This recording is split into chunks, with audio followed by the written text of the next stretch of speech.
Hello there, crafty friends. Welcome back to my channel. If you've not been here before, my name is Kim and you're here at the Pretty Paper Patch. Now today I'm going to be making another little item using up some of my Valentine's papers, and I'm making this little box. It's a little treat box and it holds 10 packs of sweets in here called Love Art Sweets.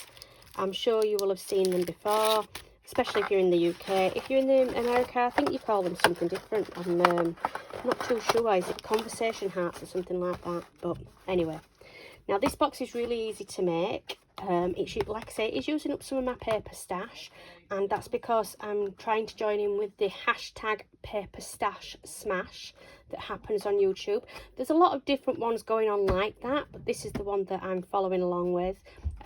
But the collaborators that do it are absolutely amazing. They make some beautiful items.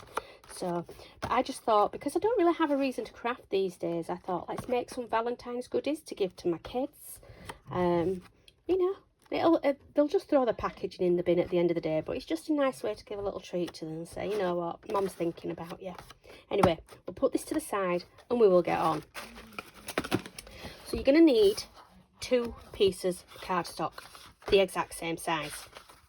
This holds 10 packs of those little sweets. Obviously, you would just stick to what you've got. This measures 4.5 by, I think it's 10. Yes, it is 10. And we're going to score on the 1 inch side, not 1.5 inch. 1 inch side, 1 inch score line. Now on this board, I don't know if anybody's got it. I'll just move you down there a bit. You can see that there's numbers across here, and there's also numbers across the top, up there. And that is because on here you've got box base side at this side, so you use this number at the bottom. And on the other side, on the left, you've got box lid, and you use that number to score your box. There's a very, very small difference. Now, if you were doing it without this board, this is called the Ultimate Pro from Crafter's Companion. If you were doing it on a normal scoreboard, just cut your lid about 1/16 of an inch bigger. It's nothing. It's such a tiny amount. But this is what I'm using. Because I've got it, I'm going to use it. And it does make life easy for me. So all we do is put this card up against the edge. I'm in the number 1 score line here, and what I'll do is I'll actually go up to the top and come back down. It's just a little bit easier for me to pull my scoring tool down the groove rather than trying to push it away from myself. All the time I'm doing this, I'm staying in the number 1, so that when I fold and burnish this, we have got a 1 inch depth on that box. So that's the box base. This is the box lid, and we will bring it to the other side of the board, and we'll go from the numbers at the top. Again, this will give us a 1 inch depth all the way around the box.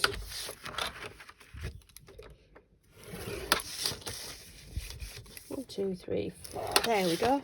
That is it. That is all the board is used for, is that bit of scoring. So I'm going to move this out of the way.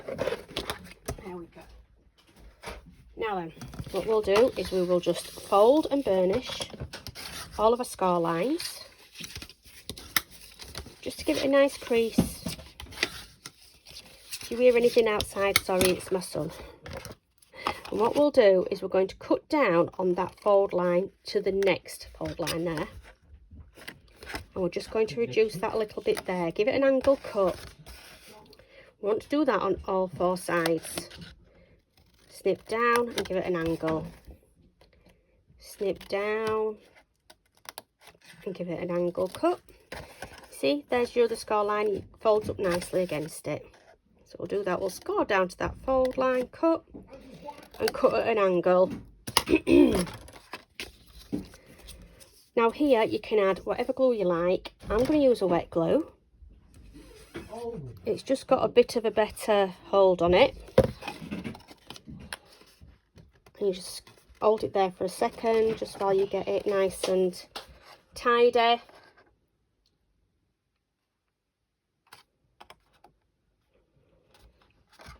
There we go. Sorry. It's okay. Sorry about that, my son has just come in the room. Just been in the loft with his railway. And do the other side. You mean? Hold it there for a moment. Just while we let it set and grab a little bit. Oh, I didn't hold it long enough, look. You could use tape if you want. It's not a problem. You use whatever glue you feel is okay for you. At the end of the day, my kids are probably just going to throw this in the bin anyway, so it doesn't really matter. Oh, do you know what I have done? I've forgotten to put in the little notches on the side. I'm going to use a 1-inch punch, and we're just going to guesstimate it there. Just to put a little notch in, so a little thumb hole, so that when you come to take it off the box, it just makes it a little bit easier to grab hold of it. There we go. That's it. That job's done. On to the bottom one, the base. Again, fold and burnish on those score lines. This is a nice thick card. I think it's something like 300 or 350 GSM. Again, just in case you're a little bit unsure what I'm doing, there's your cross line for where you thought your scores are, and I'm going to cut that, and I'm going to angle cut there and cut this little piece away. It just helps when it comes to fold up, it just gives you a nice neat finish. So we'll cut there and there to give it that angle. Down an angle on all 4 sides, and you'll have a nice sturdy box with this. The paper that I've used for the top isn't as heavy as this, but it's not bad. It'll do the job.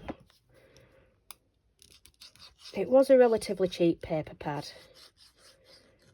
I think it was something like £3.99 in the range. I'm pretty sure it was £3.99. I know it was.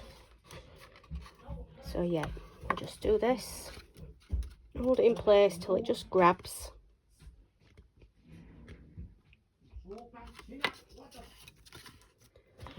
If you can hear my son in the background, I apologise. This is life. Life with an autistic son. It's fabulous. Okay, and hold it till it grabs. It only takes a minute or so. And there you go, that's your box made. That easy. Absolutely that easy. So we'll fill it up with some sweets. It does hold, like I say, it does hold 10 of these, so, you know. So, they're a sherbety type of sweet. Show you, look. You have little sayings on them. So, like, it says, lamb, be kind, be mine. So just throw all 10 of them in. 1, 2, 3, 4, 5, 9, 10. I did have 10 out, but I had to open one, didn't I? There we go. 10 of those. And we'll just put the lid on. I will say to anybody who's making boxes like this, just be aware of your direction of the paper, because obviously you don't want your love hearts going sideways, do you? So for a topper, all we've done is we've simply added a couple of words that I've cut out and laid up. They were cut out on my Cameo, and we've got red, then white, and then a narrow gold as well. I'm just going to pop it on like that. And because of the style of sweets that they are, I thought it'd be cute to put like "you are sweet." We're going to put this up on foam pads though. I want it raised up a little bit. There's that. Let's just put some on the back of here.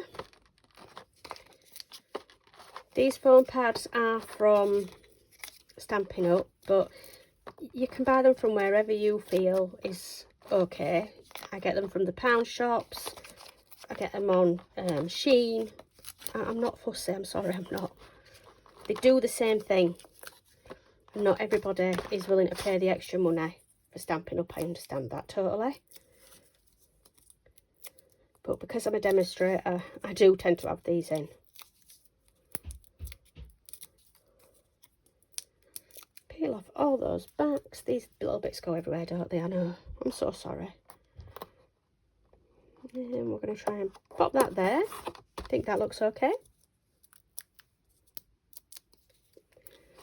I'll pop that one up there, saying you're sweet. Now, I thought it was just a little bit too plain, so I have found some hearts out that I had cut up. Had a bag of them. You know when you've got odd little bits of papers and things lying around and you just want to do something? I sat and cut out a lot of hearts for some reason. But they're coming back in now to help me out. All I'm going to do is stick them on. But I think I will add a little bit of ink around the edge first, just to make it, give it a little bit of depth, I suppose. This is Bubble Bath ink from, again, Stampin' Up. It is a really nice pink, actually. So we're just going to ink the edges. We'll go with that one. I think we'll have this one. Doesn't matter that it's blue, it's fine. And, oh, I think we'll go for that one. I like that. Yeah, I like that. It's just a simple little gift. It's not taken very long to make. And, yeah, it's cute. It is cute, isn't it? Come on. I'd be happy if somebody gave it me. But then again, I am easily pleased. My children say the way to my heart is with a paper pad. I made one of them something for Halloween. I did the 6 and 7, you know, from the Roblox game 6, 7. And I did that in glitter card. And because I'd done it such last minute for him and his partner to go trick-or-treating with their little one, they brought me a couple of paper pads home as a gift to say thank you. And he went, told you, way to my mum's heart is through paper. Not wrong. Quite enjoy getting paper pads given. So there we go. Another one made. And that's such a quick, easy and very inexpensive little gift to make for anybody. So, oh, I didn't stick that one on properly. There we go. Give that a rub down to glue up. Well, I hope you've enjoyed that, everybody. Why don't you go along and put in, just put in the search bar hashtag paper stash smash, and it will bring up everybody who's put a video on like this, all those that actually are on the design team for this, as well as everybody just like me and you who just want to join along and use up their paper stash. So I'll see you again soon, and thank you for watching. If you liked and you enjoyed, then please feel free to like and subscribe. It'll really help me out. Thank you. See you next time. Bye bye.